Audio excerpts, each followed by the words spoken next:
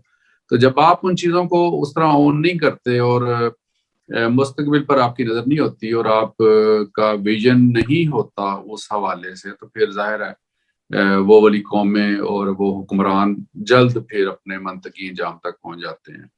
اور آپ دیکھیں کہ برٹشر نے پھر جس طرح پرتگیزیوں کو بھی چیلنج کیا، اور پرتگیزی جو تھے خاص ٹائم آیا پھر وہ بیچارے صرف گوا تک محدود ہو گئے. اور ایسٹ انڈیا کمپنی جو ہے اس نے بڑی کامیابی کے ساتھ ترقی کی منازل طے کی، اور انہوں نے اس کی بہت زیادہ ڈیٹیلز ہیں لیکن میں ظاہر ساری بات نہیں ہو سکتی. انہوں نے پھر جس طرح وہاں پہ اپنی تجارتی کوٹھیاں پھر قائم کی، جنہیں تجارتی کوٹھیاں کہتے ہیں، انہوں نے اپنے گوڈاؤنز قائم کی، ان کو نام تجارتی کوٹھیاں رکھا گیا.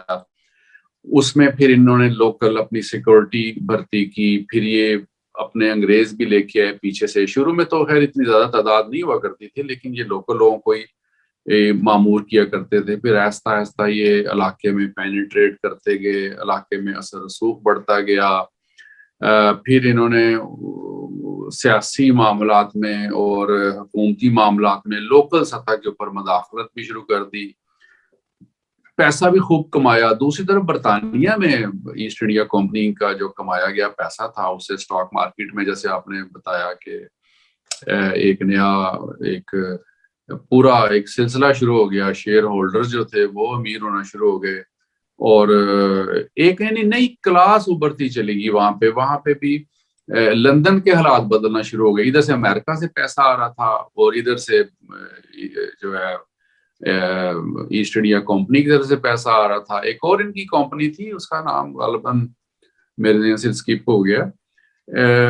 اس کمپنی کو مسکوی یہ کمپنی جو تھی، یہ انہوں نے دوسری رشین سائڈ پہ بھیجا تھا اس کو بزنس کرنے کے لیے. تو مختلف علاقوں میں برٹشر کمپنیاں جو تھیں وہ گئیں اور انہوں نے پیسہ کما کے لندن میں بھیجا، جس سے وہاں پہ بھی خوشحالی آئی اور حالات ٹھیک ہوئے. اب وقت گزرتا جا رہا ہے اور یعنی اورنگزیب کا زمانہ آ جاتا ہے. اورنگزیب جو تھا وہ ظاہر ہے اس حوالے سے ذرا سخت آدمی تھا، لیکن اورنگزیب کے زمانے میں ہندوستان کے حالات جو تھے وہ کافی سخت تھے، اور اورنگزیب کو اس چیز کا ادراک نہیں ہوا، اس کو بھی اس چیز کا ادراک نہیں ہوا کہ یہ جو لوگ ہیں جس طرح ان کی بحری طاقت بڑھتی چلی جا رہی ہے، یہ لوگ جو ہیں وہ ایک وقت آئے گا کہ ہر چیز پہ یعنی قابض ہو جائیں گے. لیکن وہ اپنی یعنی اس چیلنجز میں تھا، اس کو مرہٹوں کا چیلنج تھا اور اس کو اور بڑے چیلنج تھے.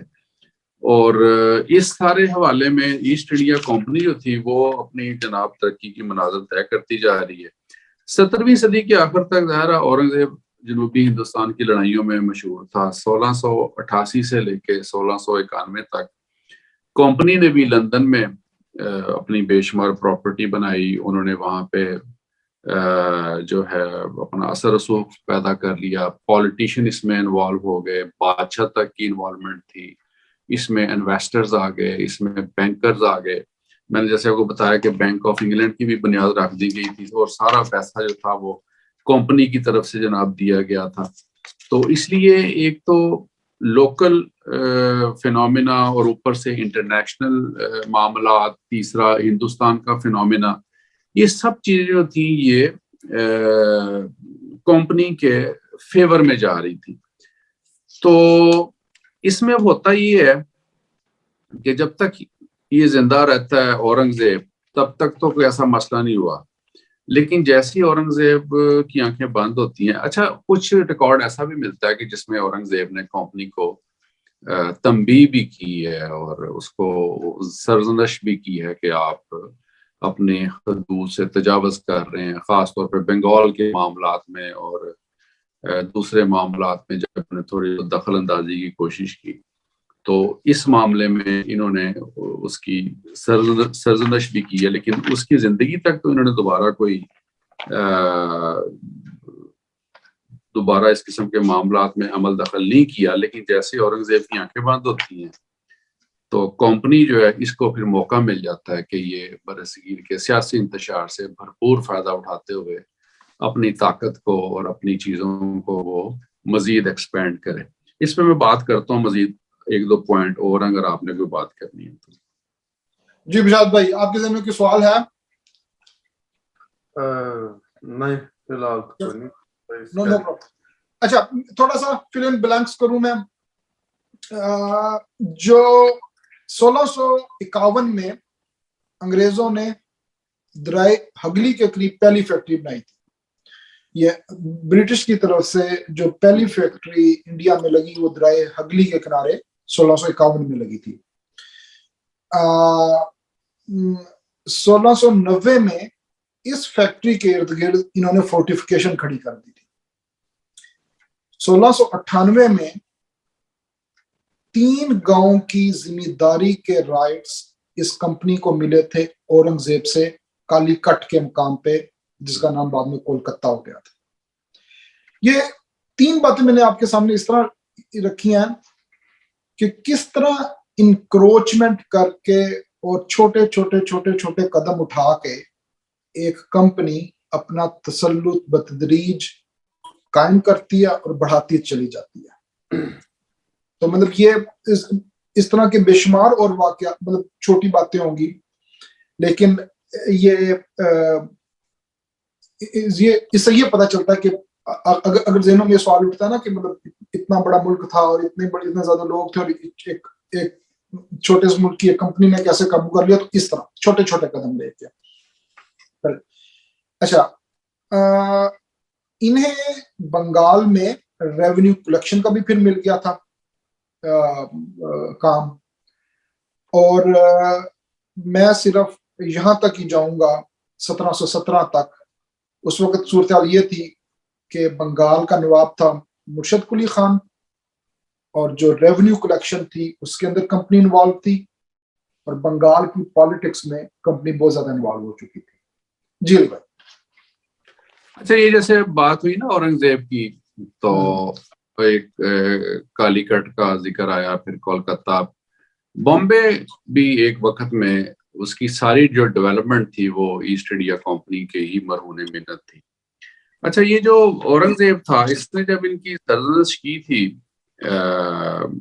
کمپنی کی، اور ان کو اس نے کافی اس بات پہ پوچھا کہ آپ مقامی معاملات میں عمل حل کرتے ہیں، تو کمپنی نے 15,000 پاؤنڈ اس زمانے میں مغل دربار میں انہوں نے جرمانہ بھی جمع کروایا تھا کہ ہم آئندہ اس قسم کے جو ہیں معاملات اس میں عمل دخل نہیں کریں گے. یعنی یہ اورنگزیب تک کے معاملات تھے. اچھا اورنگزیب کے بعد جو معاملات ہیں ظاہر ان کے ہاتھ سے نکلتے گئے.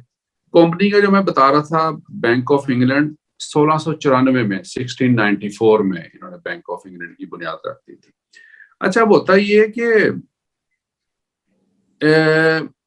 ایسٹ انڈیا کمپنی کا جو پروفٹ ہے جو پیسہ ہے لاکھوں پاؤنڈ میں وہ جا رہا ہے انگلینڈ میں اور کمپنی کی اجارہ بن رہی ہے. تو وہاں پہ 1695 میں ایک اسکاٹش ایسٹ انڈیا کمپنی بھی بنانے کا اعلان کیا گیا. ان کے جو کمپٹیٹر تھے وہ بھی میدان میں آ گئے. یعنی ایک وہاں پہ بھی جنگ چل رہی ہے, اقتصادی جنگ چل رہی ہے. ان کے کمپٹیٹر جو ہیں وہ وہاں پہ آ گئے ہیں. اور ایسٹ انڈیا کمپنی جو تھی انہوں نے کیا کیا کہ انہوں نے حکومت جو اس زمانے میں تھوڑا بحران کا شکار تھی اس کو 7 لاکھ پاؤنڈ جو تھا وہ 4% پہ 4% پہ لون دیا تاکہ وہ ان کی فیور میں رہے.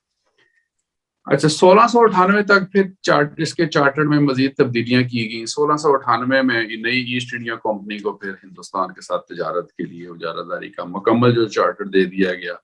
یہ جو برطانیہ کی اندرونی پالیٹکس تھیں یا اندرونی جو معاملات تھے اس کو میں زیادہ ڈسکس نہیں کروں گا, ٹائم ضائع ہوگا.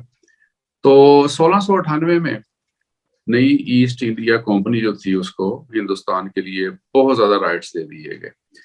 اب ایسٹ انڈیا کمپنی نے ہندوستان میں اس کے بعد اورنگزیب کے بعد زیادہ پیر پھلا لیے. فرق سیر جو تھا حکمران بنا اورنگزیب کے بعد, اس کو بنگال بلایا گیا. اس سے جناب انہوں نے مزید مرات لی. فرق سیر وغیرہ یہ لوگ جو تھے کبھی ان کا ذکر ہوا تو ڈسکس کریں گے کہ جس طرح فرق سیر اور شاہ عالم ثانی اور جو احمد شاہ یہ کس قسم کے بادشاہ تھے اور ان لوگوں نے جو رول ادا کیا اس کا ہندوستان پہ کیا امپیکٹ ہوا, یہ بالکل ایک علیحدہ ظاہر ٹاپک ہے. لیکن میں جنرلی سے اس کا ذکر کر رہا ہوں کہ اس سے انہوں نے مکمل طور پہ سارے جو رائٹس تھے وہ لے لیے اور اس کے بعد انہوں نے آہستہ آہستہ اپنی جو تھی وہ طاقت وہاں پہ مضبوط کرنا شروع کر دی. اچھا اس میں 2 چیزیں اور بھی بڑی ضروری ہیں. وہ یہ ہے کہ ایک طرف بنگال اس میں ایسٹ انڈیا کمپنی اپنے پیر پھیلا رہی ہے اور دن بدن مضبوط ہوتی جا رہی ہے. یہ لوگ اپنے لیے انڈیا اپنا انگلینڈ سے فوج بھی لے کے آ رہے ہیں. فوج سے مراد اپنی سیکورٹی کے لیے انہوں نے لوگوں کو ٹرین کرنا شروع کر دیا. ایک سر چائلڈ تھے اس زمانے میں اورنگزیب کے فوری بعد. اس بندے نے ایک نئی پالیسی اڈاپٹ کی. اس نے درباریوں کو, مغل دربار کو, بنگال کے دربار کو اور جتنی اور ریاستیں تھیں جن میں ان کے مفادات تھے وہاں پہ انہوں نے رشوت کا بازار بھی گرم کیا, مقامی درباریوں کو ساتھ ملایا. اب ان سب چیزوں کو جو ہمارا مورخ ہے وہ ایک انتہائی نیگیٹو نقطہ نظر سے ڈسکس کرتا ہے. ٹھیک ہے آپ اس کو نیگیٹو نقطہ نظر سے ڈسکس کر سکتے ہیں, لیکن ایک بات یاد رکھنی چاہیے کہ ہندوستان کا جو کلچر تھا, یہاں پہ جو ریاست کا جو ایک فینومینا تھا وہ کبھی بھی مستقل فینومینا نہیں تھا. اس کے اندر اب ایک امپورٹنٹ فیکٹر ہے میسور کی ریاست کا. سلطان ٹیپو کا ایک ذکر ہے, ایک اس میں آ جاتا ہے سراج الدولہ کا ذکر ہے. اب یہ دونوں کی جو شکست ہے بیسیکلی سراج الدولہ کی شکست اور سلطان ٹیپو کی شکست, یہ ان 2 شخصیات کی شکست نہیں ہے, یہ شکست ہے پورے ہندوستان کے مزاج کی اور سسٹم کی اور انوائرمنٹ کی, جس کا مقابلہ ایک ذہین, ایک اچھی پلاننگ کرنے والی قوم اور ایک سائنسی حوالے سے, ٹیکنالوجی کے حوالے سے ایک ان سے بہت بہتر قوم تھی, اس سے ان کا واسطہ تھا. وہ تعداد میں کم تھے لیکن یہ لوگ پھر بھی ان سے مار کھا گئے اور ان سے مغلوب ہو گئے. تو کمپنی نے جس طرح لارڈ کلائیو تھا, لارڈ کارنوالیس تھا, ایک 2 اور لوگ تھے, ان لوگوں نے جس طریقے سے سراج الدولہ کو شکست دی ہے, پھر ظاہر وہ بات بہت لمبی ہو جائے گی, جس طرح ٹیپو کو انہوں نے شکست دی. اب ٹیپو سلطان کا جو فینومین ہے وہ اس میں 2 باتیں بڑی سمپل سی ہیں کہ ٹیپو سلطان جو تھا 1785 میں اس نے معاہدہ بنگلور کیا ان کے ساتھ, انگریزوں کے ساتھ, اور وہاں پہ اگر یہ چاہتا تو انگریزوں کی طاقت کو ختم کر سکتا تھا. لیکن سلطان نے اس وقت کام نہیں لیا اپنی فراست سے اور اس نے ان کے ساتھ جو صلح کا جو تھا ایگریمنٹ کر لیا اور ان کو فری ہینڈ دے دیا. انگریز جو تھے وہ اس چھوٹی سی لڑائی کے بعد دوبارہ مستحکم ہو گئے, اور لارڈ جو تھا کارنوالس اس نے پھر دوبارہ اس کو چیز کیا, لیکن سلطان نے ایک دفعہ پھر اس کو شکست دی ہے, لیکن پھر اس کو اس نے معاف کر دیا. یہ اس کی بہت بڑی غلطی تھی. اس کے بعد پھر تاریخ نے سلطان ٹیپو کو موقع نہیں دیا کہ وہ انگریزوں کو دوبارہ چیلنج کر سکے, اور انگریزوں نے پھر سلطان ٹیپو کو بھی ختم کر دیا اور اس ریاست پہ بھی قبضہ کر لیا. میسور کی ریاست بڑی امیر ریاست تھی. ایک طرف ٹیپو سلطان تھا, پھر اسی زمانے میں دیکھیں ایک فرینچ فینومینا بہت امپورٹنٹ ہے.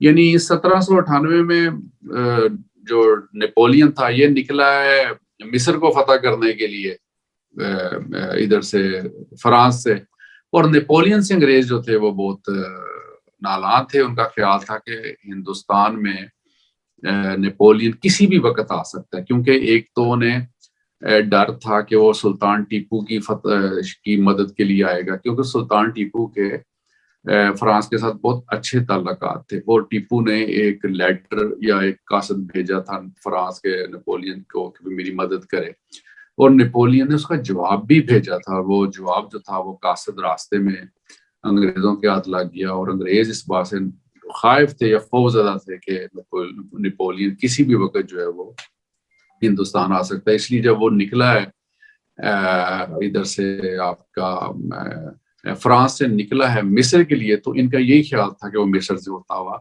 یہاں تک ضرور آ جائے گا. یہ بھی ایک فینومینا تھا جو کہ سب سے بڑا چیلنج تھا ایسٹ انڈیا کمپنی کے لیے. ایک تو یہ سلطان ٹیپو کا چیلنج تھا جس کو انہوں نے بڑی آسانی سے کور کر لیا. پھر 1757 اس سے پہلے سراج الدولہ کو انہوں نے شکست دے دی, اور اس کی جگہ شاہ شجاع کو اس کو انہوں نے بنایا عارضی طور پہ بنگال کا حکمران. اس سے ساری مراد لی, ٹھیک ہے, اور اس نے پھر جس طریقے سے ان کے لیے سارے راستے کلیئر کیے, پھر یہ ایسا ایسا ہوتے ہوئے دلی تک بھی پہنچ جاتے ہیں. دلی جب پہنچتے ہیں وہ پھر آپ کو پتہ ہی ہے جس طرح 1857 کا فینومینا ہوتا ہے. اس سے پہلے جو رنجیت سنگھ کا جو ایک معاملہ ہے وہ بھی ایک بڑا امپورٹنٹ فیکٹر تھا. اچھا, اب رنجیت سنگھ بھی جو تھا وہ بھی فرینچ کے حوالے سے اس کو بھی بڑی سپورٹ تھی, اور رنجیت سنگھ سے بھی انگریز اس لیے ڈرتے تھے یا اس لیے وہ خائف تھے کہ ان کا خیال تھا کہ یہ ایک فرینچ کالونی ہے. یعنی ایک طرف فرینچ کا بھی جو امپیکٹ تھا ہندوستان کے اوپر وہ بہت امپورٹنٹ تھا, ایک ریاست میسور کے حوالے سے, دوسرا پنجاب کے حوالے سے. اور پنجاب کو بہت زیادہ چونکہ امپورٹنس حاصل تھی, پنجاب اس زمانے میں ایک بفر اسٹیٹ بنا ہوا تھا افغانستان کی طرف سے بھی اور ادھر سے ایران کے حوالے سے, اور دوسری طرف ان کا خیال تھا کہ فرینچ بیٹھے ہیں. تو جیسے ہی انہوں نے انگریزوں نے واٹرلو میں شکست دی ہے نیپولین کو, تو اس کے بعد ان کو پھر تھوڑا سا جو ہے نا وہ سکون ملا کہ شاید اس کے بعد اب ہمیں فرینچ کی طرف سے کوئی جو ہے وہ چیلنج نہ ہو. اچھا, اب مزے کی بات یہ ہے کہ واٹرلو میں جیسی فرینچ کو شکست ہوتی ہے, ان کے 4 بڑے مشہور جرنیل تھے فرینچ کے, جن میں سے 2 جنرل جو تھے نا, ایک جنرل وینچورا اور جنرل جین فرانسس, ٹھیک ہے, یہ دونوں رنجیت سنگھ کے پاس آ جاتے ہیں, اور انہوں نے آ کے رنجیت سنگھ کی فوج کو ٹرینڈ کیا. اٹس ویری امپورٹنٹ, ویسی بات آگے درمیان میں کر دی. تو انہوں نے آ کے رنجیت سنگھ کی فوج کو ٹرینڈ کیا. اچھا, ایک مزے کی بات میں آپ کو بتاؤں, یہ جو لاہور سیکریٹریٹ کی عمارت ہے نا جو لوور مال کے اوپر ہے, آپ تو اس کے ساتھ پڑھتے بھی رہے ہیں گورنمنٹ کالج میں, تو یہ جو عمارت ہے یہ جنرل جو تھے نا یہ آپ کے جین فرانسس ایلڈ, یہ ان کی بنائی گئی عمارت ہے. یہ برٹشر نے نہیں بنائی ہوئی, یہ جنرل ایلڈ کی رہائش گاہ تھی جو عمارت ہے, یعنی یہاں یہ فرینچ نے بنائی ہوئی ہے. یعنی یو کین امیجن کہ فرینچ جو تھے ان کا کس طرح امپیکٹ تھا یا ایک ان کا اثر رسوخ تھا پنجاب کی حد تک, ٹھیک ہے, ادھر سے میسور اور بنگال کی حد تک بھی. تو یہ جو سیکریٹریٹ کی عمارت ہے یہ جنرل ایلڈ جو تھے ان کی رہائش گاہ تھی, اور اس میں ایک جگہ ہے منشی چیمبر, اسی میں سیکریٹریٹ میں, اس میں جنرل ایلڈ اور اس کی بیٹی جو ہے نا میری شارلیٹ, ان دونوں کی قبریں آج بھی ادھر ہی ہیں. ٹھیک ہے. اور general Eld he was very strict general. اس کا ایک اور ذہن میں بات آ گئی کہ وہ ان کی خالصہ فوج کو ٹریننگ دیا کرتے تھے اور بڑا سخت جنرل تھا.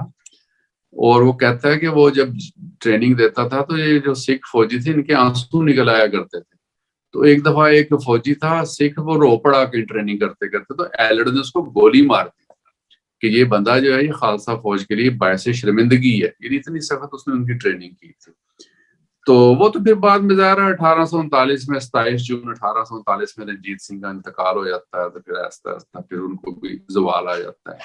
تو یوں ایسٹ انڈیا کمپنی جو ہے یہ اس نے اپنے پاؤں جمائے ہیں اور اس طرح ان کا اثر رسوخ بڑھتا گیا ہے. اور بڑھتے بڑھتے پھر قسمت نے بھی ان کا ساتھ دیا ہے. اور یہ لوگ جو ہیں وہ پورے ہندوستان پہ ان کا اثر رسوخ ہوا. انہوں نے مقامی طاقتوں کو شکست دی. مقامی طاقتوں کو شکست دینے کے ساتھ ساتھ جو ہے انہوں نے 1784 میں پھر ایک جو ایکٹ منظور ہوا ہے برطانیہ کی جو پارلیمان تھی, اس نے وہ ایکٹ جو تھا اس کے تحت جو اختیارات تھے ہندوستان میں, وہ جو کمپنی جن اختیارات کو استعمال کر رہی تھی وہ سارے اختیارات پھر جو ہیں وہ برطانوی سرکار کے ہاتھ میں رہتے ہیں. پھر پورا ہندوستان جو ہے وہ برطانیہ کے لیے کھل جاتا ہے. یہ جو ایکٹ ہے 1857 تک جاری رہتا ہے. پھر 1857 کی آپ کو پتہ جنگ آزادی ہوتی ہے, اور اس کے بعد پھر دوبارہ 1860 میں ایک دوبارہ نیا ایکٹ آتا ہے جس کے تحت جو سارا برطانیہ وہ پھر ملکہ برطانیہ کے زیر, سارا جو ہندوستان ہے وہ پھر ملکہ برطانیہ کے زیر اثر آ جاتا ہے, اور ایک پھر اس کی کالونی پھر بن جاتی ہے. پھر اس کے بعد rest of the history in front of you. شکریہ علی بھائی. میں بیچ میں جو ایک دو چیزیں ہیں تھوڑا سا بیان کرنا چاہتا ہوں. یہ میرے لیے جو دلچسپی کی چیز ہے وہ یہ ہے کہ مطلب جس وقت یہ کمپنی آتی ہے 1600 میں اور 1700 یہ 1700 پہ اس کا کنٹرول ہوتا ہے, مطلب کتنی آبادی ہوگی ہندوستان کی؟ 10 crore 12 crore some thing like that. 7 crore کے قریب آبادی ہندوستان کی. 7 کروڑ. اوکے. کمپنی نے جو رول کیا ہے نا کے اوپر, انڈیا کے اوپر, تھرو آؤٹ جو ان کا رول تھا 100 year of rule company of India, ان کا جو مین آفس تھا نا انگلینڈ میں, اس میں ٹوٹل جو ملازمین کی تعداد تھی وہ 35 تھی. ایک انفارمیشن.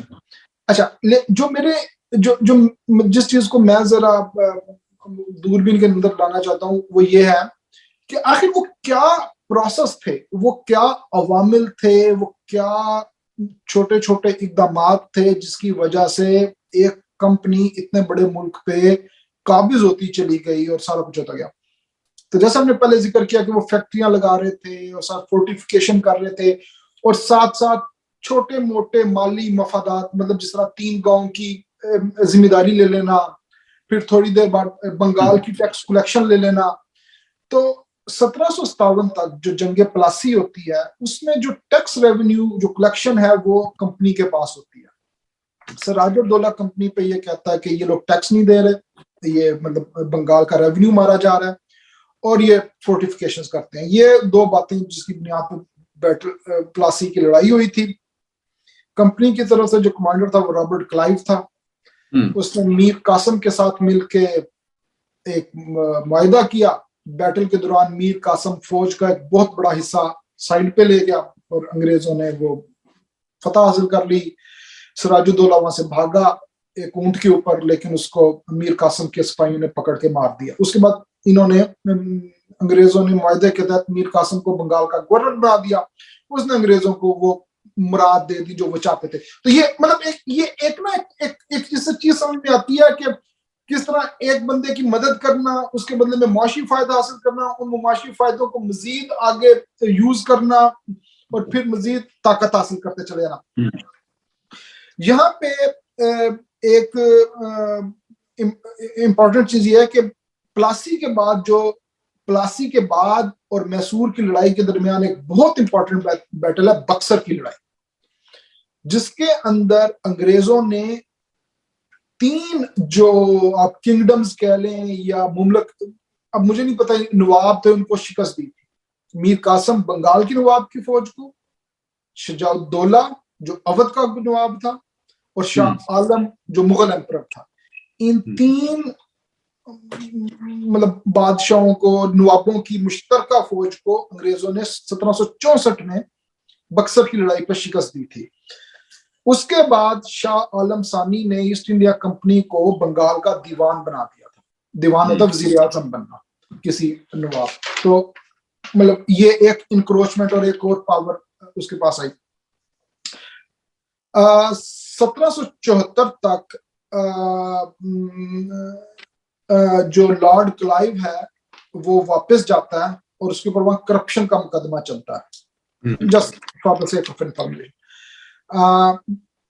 1774 تک ایسٹ انڈیا کمپنی 3 پریزیڈنسیز قائم کرتی ہے انڈیا کے اندر، Bombay presidency, Madras presidency, Bengal presidency. اچھا، مزے کی بات یہ ہے کہ یہی وہ تینوں پریزیڈنسی ہیں جہاں پہ سب سے پہلے جہاں انڈیا کی 3 یونیورسٹیز بنی تھی، Calcutta university, Bombay university, Madras university. دیکھیں، یہ جو کولونائزیشن ہے وہ ایک طرف اگر فائنینشیل ایکسپلائٹیشن اور اکنامک ایکسپلائٹیشن ہے برِ صغیر کی، تو ساتھ ہی وہ برِ صغیر کے لوگوں کے لیے ترقی کا ایک نیا رستہ بھی ہے کہ ان کو ایک جدید علوم بھی مل رہا ہے۔ تو یہ ہسٹری کا جو عوامل ہوتے ہیں بہت کمپلیکس ہوتے ہیں، ان کو مطلب ایک اور بہت امپورٹنٹ فیکٹر جو برِ صغیر کے لوگوں کے لیے ہے وہ یہ ہے کہ 1765 میں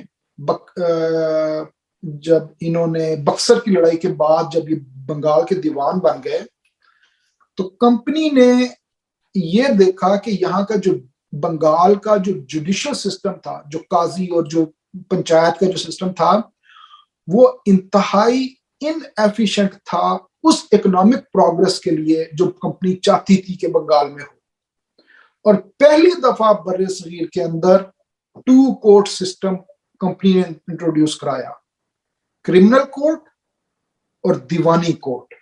آج بھی ہمارے یہ سسٹم چل رہا ہے۔ یہ سسٹم ایسٹ انڈیا کمپنی نے 1765 میں بنگال میں انٹروڈیوس کرایا تھا کہ اس وقت کا ایگزسٹنگ جوڈیشل سسٹم جدید تقاضوں کو پورا نہیں تھا کرتا۔ تو یہ مطلب لوگوں کے انٹرسٹ کے لیے کہ کیسے یہ بہت اچھی آپ نے انفارمیشن یعنی دی ہے ساری، درمیان میں جو باتیں میں مس کر گیا ہوں۔ اچھا، میں نے ذکر کر دیا تھا شاہ شجاع کا، وہ میر جعفر کو بنایا گیا تھا بنگال راج اس کے، اور میر جعفر نے، آپ نے لارڈ کلائیو کی بات کی، تو میر جعفر نے اس کے نام ایک بہت بڑی جاگیر بھی مختص کی تھی لارڈ کلائیو کے، اور اس کا پیسہ جو ہے وہ انگلینڈ جاتا رہا بنگال سے۔ اور یہ جو بات ہے نا کہ کمپنی نے جس طرح لوگوں کو مراد دیں، روزگار دیا، جسٹس دیا، ان کو ایجوکیشن دی، یہی وہ سارے فیکٹرز ہوتے ہیں جس کی بنیاد پر لوگ ان کو پھر ریکگنائز کرتے ہیں، ان کو لیجیٹیمائز کرتے ہیں۔ دیکھیں، ایک کوشچن جو برِ صغیر کے مورخین بھی کرتے ہیں، اور اس کے اوپر بہت کتابیں لکھی گئی ہیں، اور ایک نیا زاویہ سامنے آتا ہے کہ انگریزوں نے برِ صغیر کی جو اکانومی کو برباد کیا، یعنی یہ بھی ٹاپک، اس پہ بھی بات کی جاتی ہے۔ اور ایک امیر کبیر ہندوستان تھا، یہاں کی بنگال کی اپنی لوکل جو کپڑے کی صنعت تھی وہ بہت اسٹرانگ صنعت تھی۔ یہاں کے جو کپڑا بنانے والے لوگ تھے وہ کہتے ہیں کہ یہ لوگ کیوں نہیں کھڑے ہوئے ان کے خلاف، یعنی یہ بھی ایک کوشچن ہے کہ یہاں کا جو لوکل بزنس مین تھا، تاجر تھا، ہنرمند تھا، کاریگر تھا، وہ کیوں نہیں کھڑا ہوا کلونیلزم کے خلاف یا ان طاقتوں کے خلاف جنہوں نے ڈائریکٹ ان کے روزگار پہ کاری ضرب دی تھی۔ یہ سارے کوشچن ہیں، لیکن اس کا ظاہرہ فینومینا یہ ہے کہ ان کو اس کا آلٹرنیٹو روزگار ملا، یا ان کو اس سے بہتر مواقع ملے زندگی میں، ایجوکیشن ملی، یا جسٹس ملا، اس لیے انہوں نے کوئی ایسی کوشش نہیں کی۔ اور ہندوستان کا ایسا کلچر بھی نہیں تھا، کوئی ریولوشنری کلچر تو یہاں پہ کبھی رہا ہی نہیں۔ یہاں پہ جو بھی بادشاہ آئے ہیں، جتنے لوگ آئے ہیں، انہوں نے بڑی آسانی سے رعایا کو، پبلک کو کنٹرول کیا، ان پہ حکومت کی ہے. تو انگریز اس حوالے سے جو تھے وہ ان کی پالیسی جو ہیں گزشتہ حکمرانوں سے بہتر تھی. یعنی بہتر اس لیے کہا جا سکتا ہے، جیسے آپ نے بھی ذکر کیا کہ انہوں نے آ کے سب سے پہلے یہاں پہ یونیورسٹیز کھولی ہیں. اس سے پہلے ہندوستان کی تاریخ میں مغلوں کا آپ زمانہ دیکھ لیں، آپ کو محل نظر آئیں گے، آپ کو مقبرے نظر آئیں گے، آپ کو حمام نظر آئیں گے، آپ کو جناب جانوروں کے مزار نظر آئیں گے، ٹھیک ہے، باغ نظر آئیں گے، لیکن آپ کو کوئی یونیورسٹی نظر نہیں آئے گی. حتیٰ کہ جہاں تک میری انفارمیشن ہے کہ آپ کو کوئی شفا خانہ بھی یا ہاسپٹل بھی، کوئی رسد گاہ سوائے ایک ہمایوں کو تھوڑا بہت شوق تھا، اس کے علاوہ اور کسی نے کوئی ایسا کام نہیں کیا. تو یہ تو کریڈٹ ان کو جاتا تھا انگریزوں کو، جس کی وجہ سے ان کو لوگوں نے پھر ایکسیپٹ کیا. یہ جو آپ نے بات کی نا علی بھائی، یہ حیرت انگیز ہے کہ مغلوں نے کیوں آخر یہاں پہ کوئی ایسی تعمیرات یا ایسا انسٹیٹیوشن قائم نہیں کیے کہ جو ٹیکنالوجی میں آگے جاتے. کیوں؟ اس کی وجہ یہ ہے، یہ سوال کیوں پیدا ہوتا ہے، اس کی وجہ یہ کہ بابر نے جو اتنی بڑی وہ ابراہیم لودھی کی وہ فوج کو شکست دی تھی، وہ توپوں کی وجہ سے دی تھی. وہ بیچارے ہاتھی توپوں کی وجہ سے ڈر گئے، وہ اتنی زور سے وہ بجتی تھی. مطلب انہوں نے اس سے پہلے کبھی توپیں نہیں دیکھی ہوئی تھی. مطلب اپنے ساتھ لے کے آیا تھا نا، وہ یہاں کی تو نہیں بنی ہوئی تھی ہندوستان کی، تو پیچھے سے لے کے آیا تھا، فرانہ سے لے کے آیا تھا. جہاں سے مرضی لے کے آیا ہو، لیکن جو ایک بادشاہ ایک جو چیز جو اون کرتا ہے، جو کہتا ہے کہ میں اس زمین کا پروٹیکٹر ہوں، یہ زمین میری ہے، میں نے اس کی حفاظت کرنی ہے، اس کی پالیسیز اور اس کا جو مطلب سارا اس نے اپنی اگلے نسلوں تک سوچنا ہوتا ہے. تو وہ چیزیں، یہ جو انسٹیٹیوشن یہ ڈیولپ ہوتے ہیں مطلب تھرو آؤٹ. یہ بالکل اگر اسی زمانے میں بابر 1526 سے لے کے آپ 1707 تک، اورنگزیب کا زمانہ ان 6 بادشاہوں کا، 1526 سے لے کے 1707 تک کا، تو اس کے اندر یورپ میں کیا ہو رہا تھا؟ ریفارمیشن ہو رہی تھی، رینیسانس ہو رہا تھا، انلائٹمنٹ کی موومنٹ تھی، ارلی سائنٹیفک ریولوشن کی بنیاد رکھی جا رہی تھی. کوپرنیکس، گیلیلیو اور یہ ستاروں کی مطلب یہ ان کو ڈسکرائب کرنا، یہ ڈسکور کیا جا رہا تھا کہ سورج زمین کے گرد نہیں گھومتا بلکہ زمین سورج کے گرد گھومتی ہے. بھائی 1490 میں یورپین نکل گئے تھے دنیا ایکسپلور کرنے بحری جہازوں پہ. ہاں وہ سارا کچھ. تو یہ بہت نا اس کے اوپر ایک ہمیں پروگرام کبھی کرنا چاہیے کہ آخر اتنے کریٹیکل ٹائم کے اوپر جو مغلوں کا دور حکومت تھا، اور کوئی بادشاہت ایسی نہیں ہے جس میں 6 بادشاہتیں تسلسل کے ساتھ کامیاب ہوں. یہ امیزنگ ہے، یہ جو مغلوں کو نہیں، یہ تو دیکھیں وہ ابن خلدون کا جو مقدمہ تاریخ ہے نا، ابن خلدون، علامہ ابن خلدون کا جو مقدمہ تاریخ ہے، اس میں اس نے اس فیصلہ پہ بات کی ہے. وہ کہتا ہے چیلنجز جن قوموں کو ہوتے ہیں اور جو قومیں اس طرح حکومت کرتی ہیں، اس نے اس ساری جو فلسفی ہے اس نے قبائل کے اوپر لاگو کیا ہے. اس نے کہا 5 جو ہیں نسلیں کم از کم، یا میکسیمم کم از کم 3 نسلیں، میکسیمم 5، اس کے بعد زوال آ ہی جاتا ہے. کیونکہ وہ کہتا ہے اس کے بعد ان میں نا وہ کریٹیوٹی نہیں رہ جاتی حکمران خاندانوں میں. یہ 3ری 4تھی نسل کے بعد یہ عیشیوں میں پڑ جاتے ہیں، یہ بلڈنگیں بنانے میں آ جاتے ہیں، یہ جناب عمارتیں کھڑی کرنا شروع ہو جاتے ہیں. پھر ان کے اندر وہ کریٹیو ایبلٹیز نہیں رہتی، چیلنج نہیں رہتا. اس کی مثال وہ دیتا ہے کہ جو ہرن صحرا میں بھاگتا ہے وہ کبھی بھی شیر کے ہاتھ نہیں آتا، کیونکہ وہ بہت چاقو چوبند ہوتا ہے، اس پہ چربی نہیں چڑھی ہوتی. اور جو ہرن جو ہے چراگاہ میں رہتا ہے وہ بڑی آسانی سے شکار ہو جاتا ہے. اسی طرح جو شخص 4تھی 5ویں نسل سے محل میں ہے یا 4 دیواری میں ہے، اسپیشل انوائرمنٹ میں، اس کے اندر وہ پھر کوالٹیز نہیں رہ جاتی ہیں. دیکھیں اورنگزیب کے بعد، اور دوسری طرف جو اس کے اپوننٹ ہوتے ہیں وہ چیلنج میں ہوتے ہیں، ان میں ایبلٹیز نکھر رہی ہوتی ہیں، ان میں آ رہی ہوتی ہیں. اب جس طرح جس کو چیلنجز تھے اورنگزیب کو، مرہٹوں کا چیلنج تھا، اور ادھر بنگال میں چیلنجز تھے، حیدرآباد دکن کی ریاست کا چیلنج، سارے ہر طرح سے وہ دیر میں پریپیئر ہو چکے تھے. ٹھیک ہے، تو یہ ایک فینومینا ہے تاریخ کا. تو اس کے بعد پھر ان کی باری ختم ہو جاتی ہے. یہ اس ڈسکشن میں نا ایک اور فیکٹر ایڈ کرتا ہوں, مجھے ابھی یاد آیا, ڈاکٹر مبارک علی کی کتاب میں ہے.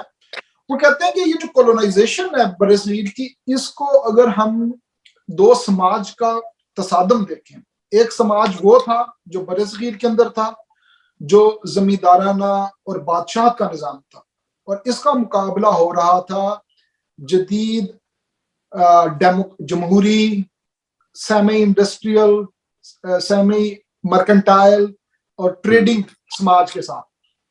تو جو وہ سماج ہے جو تجارت کر رہا ہے اور جو جہاز رانی کر رہا ہے, اس کی ویلتھ بہت زیادہ ہے. اس کی جو ویلتھ اور اس کی پاور ایک جاگیردارانہ نظام کی نسبت بہت زیادہ ہے, نمبر ایک. نمبر دو, اس کی طاقت بہت زیادہ ہے.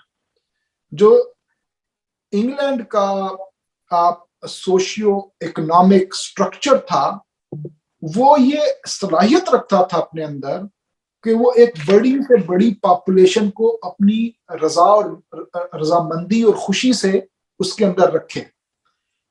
جو بر صغیر کا اس وقت کا نیم قبائلی زمیندارانہ نظام تھا, اس کے اندر یہ اتنی ایبلٹی نہیں تھی کہ وہ ایک بہت بڑی پاپولیشن کو یا اتنی بڑی پاپولیشن کو اپنی رضا اور رضامندی سے اپنے اندر رکھتا. یہی وجہ تھی کہ جب بھی انگریز مطلب ٹیپو سلطان پہ حملہ کرنے جا رہے ہیں تو پتہ نہیں فلانا نواب اور مرہٹے جو ہیں وہ انگریزوں کا ساتھ دے رہے ہیں, جو مرہٹوں پہ جا رہے ہیں تو حیدرآباد دکن کا نظام ان کا ساتھ ان کا. تو یہ جو ایک نیم قبائلی اور زمیندارانہ نظام کے اندر جو ایک تقسیم ہے, یہ نسبتاً زیادہ ہے ایک تجارتی اور ایک جمہوری سماج کے, اور اس وجہ سے اس جمہوری سماج کو اس کے اوپر برتری حاصل ہوئی. بات آپ نے ابن خلدون کا ذکر کیا تھا تو میرے ذہن میں یہ بات ہے تو میں نے کہا میں کرتا. ہاں نہیں, وہ مفادات ہیں بیسیکلی, چاہے وہ ذمہ دارانہ سماج میں ہو چاہے وہ صنعتی سماج میں ہو, مفادات ہیں. اب آپ صنعتی سماج کو دیکھ لیں تو ایک طرف کمیونزم آپ دیکھ لیں, دوسری طرف کیپٹلزم دیکھ لیں. ہم نے اپنی زندگی میں کولڈ وار جو دیکھی ہے, مفادات کی جنگ تھی نا, دو اقتصادی نظام تھے ان دونوں کے درمیان, اور دونوں انڈسٹریلسٹ بنیادی طور پہ ترقی یافتہ انڈسٹریلسٹ کنٹری تھے.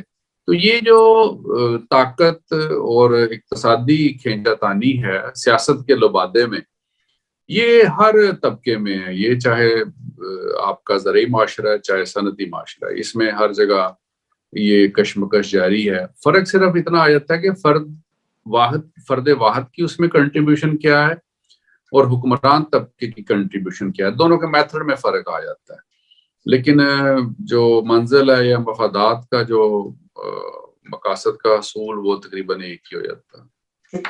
شکریہ علی بھائی, میں خیال ہے کافی ٹائم لے لیا ہم نے لوگوں کا. بہت مزہ آ رہا تھا تاریخی حوالے سے آپ کی جو اتھینٹک گفتگو سننے کا, کیونکہ میں نے پڑھا نہیں ہے. وہی جو اسکولوں کی کتابوں میں ان اتھینٹک قسم کی جو انہوں نے بیان کی ہوتی ہے وہی آج تک پڑھتے آئے. لیکن بہت مزہ آیا. اس میں دو چیزیں میں نے بس کرنی تھی بات, ٹائم تو ایسے ختم ہو رہا ہے. یہ جو انڈیا ہے بیسیکلی, یہ جس کو گولڈن چڑیا, سونے کی چڑیا بھی کہا جاتا ہے, یہ کیسے بچ گیا تیموجن سے؟ ایک تو یہ بات, وہ اس کو سائڈ کرا کے تو آگے تک نکل گیا لیکن اس کو چھوڑ گیا. دوسرا خیر وہ میں ایسٹ انڈیا کمپنی کے حوالے سے یہ موضوع الگ یہ علیحدہ بات ہے, اس حوالے سے نہیں ہے. دوسری جو آپ نے بھی بات کی ہے نا کہ جو یونیورسٹیز آپ کو نظر نہیں آتی, کوئی ہاسپٹلز نظر نہیں آتے, یہ انہوں نے ڈیولپ نہیں کیے. مجھے اس بات کی بھی سمجھ نہیں آتی کہ آج بھی یہی حال ہے. جب آپ نظر دوڑائیں مڈل ایسٹ کے اوپر, آج وہاں پر سیم مغل امپائرز بھی اپنے زمانے کے بڑے رچ اور کیا پیسے والے لوگ تھے, بڑی زبردست کنگڈم تھی ان کی, نہ انہوں نے توجہ دی ہے اور نہ یہ آج مڈل ایسٹ والے اس چیز پہ توجہ دے رہے ہیں کہ کوئی سائنٹیفک انسٹیٹیوٹ, کوئی ریسرچ انسٹیٹیوٹ وہاں پہ کھول دیا جائے. وہ بلڈنگوں بنانوں میں اور مصنوعی جزیرے بنانے کے اندر ہی لگے ہوئے ہیں, ان کو ادراک ہی نہیں اس چیز کا. یہ عجیب بات ہے کہ اتنے 100 سال پہلے بھی یہی صورتحال تھی, اور آج جبکہ ان کو دنیا جو ہے وہ روز روشن کی طرح سائنسی ٹیکنالوجیز اور ہر چیز آگے پیچھے نظر آ رہی ہے, لیکن ان کی توجہ پھر بھی ادھر نہیں بڑھ سکی. تو یہ بڑی عجیب بات. یہ جو ہے تموجن کی بات آپ نے کی نا, یہ بات تو بڑی لمبی ہے. یہ غیاث الدین بلبن ایک حکمران تھے ہندوستان کے, سلطان تھے. تو یہ بیسیکلی بلبن کی پالیسی تھی جس کی وجہ سے ہندوستان جو ہے وہ یہ جو آپ کا چنگیزی لشکر تھا اور یہ جو طوفان تھا اس سے بچ گیا. اس کا ایک بیٹا تھا, میرا خیال اس کا نام تھا شہزادہ محمد, وہ بیچارہ شہید ہو گیا تھا جھڑپوں میں منگولوں کے ساتھ. تو اس زمانے میں وہ خوازم شاہ جو تھا اس کی دشمنی تھی منگولوں کے ساتھ. تو خوازم شاہ جو تھا وہ اس نے پناہ کی درخواست کی اور وہ اس نے کہا میں آنا چاہتا ہوں ہندوستان. تو بلبن نے اس کو بڑی مہارت سے یہاں سے رخصت کر دیا کہ یہاں آپ نہ آئیں, کیونکہ بلبن جانتا تھا اگر یہ یہاں آیا تو اس کے پیچھے منگول ضرور آئیں گے, کیونکہ منگولوں کی یہ اس زمانے میں روایت تھی کہ ان کا دشمن جہاں جاتا تھا اس کا پیچھا ضرور کرتے تھے. روایت تھی کہ منگول اپنے دشمن کا جہنم تک پیچھا کرتے ہیں. تو خوازم شاہ ایران چلا گیا, وہاں اس کو پناہ مل گئی. تو منگول جو تھے وہ پھر انہوں نے ایران کا بھی بیڑا غرق کر دیا, پھر بغداد کی بھی سیٹ بجا دی. تو ہندوستان بہرحال منگولوں سے بچ گیا تھا, لیکن ہندوستان منگولوں سے تو بچ گیا لیکن تیمور سے نہیں بچا تھا. وہ بھی مسلمان ہی تھا اور اس نے دلی کے ساتھ وہی کچھ کیا جو شاید منگول بھی نہ کر. ایسی بات بالکل. اور جو کچھ نادر شاہ نے کیا, جو یہاں پہ باقی لوگوں نے کیا, تو وہ کوئی منگولوں سے کم نہیں تھے وہ. شکریہ بہت بہت علی بھائی اور وشال بھائی آپ کا. تھینک یو سر, بہت شکریہ آپ کا. سیرہ اصل بحث اور بڑی معلومات میں اضافہ ہوگا. امید ہے کہ ناظرین بھی جو ہے اس سے محظوظ ہوں گے. بالکل. تو آپ ہمیں اجازت دیں. اچھا جی, خدا حافظ. السلام علیکم.